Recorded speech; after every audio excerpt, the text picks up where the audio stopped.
Imagine that the year is 1836, and you are in New England, in Massachusetts specifically.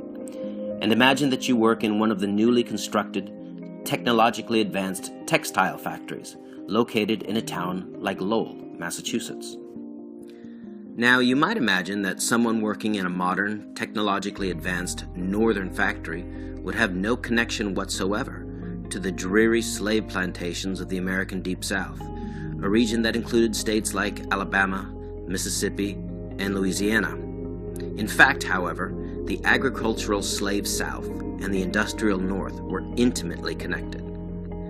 And each of these regions were, in turn, closely connected to the West, which at that time included states like Ohio, Indiana, Illinois, Michigan, and Wisconsin. Today, this entire region is known as the Old Northwest. All of these regions of the antebellum United States were bound together by tiny white threads of cotton fiber. How? Well, imagine, for example, a shirt produced at your factory in Lowell, Massachusetts.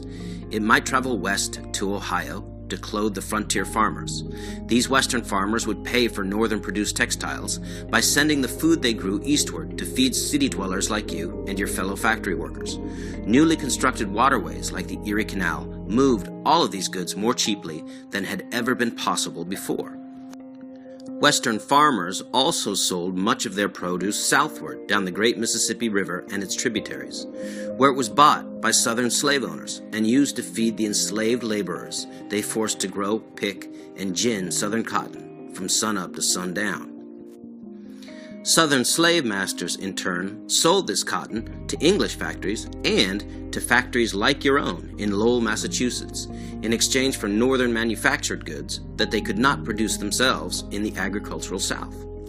What, finally, as a factory worker in the North, would you do with the southern, slave-grown cotton brought to you from the South by northern merchants? Well, some of this cotton would be used to manufacture textiles sold back to the South to clothe the slaves themselves.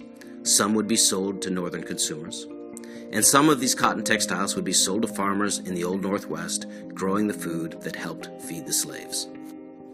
As you can see, the cotton economy formed a great triangle, from the north to the west to the south and then back to the north, that knit the country together and provided the raw material on which the antebellum American economy was built.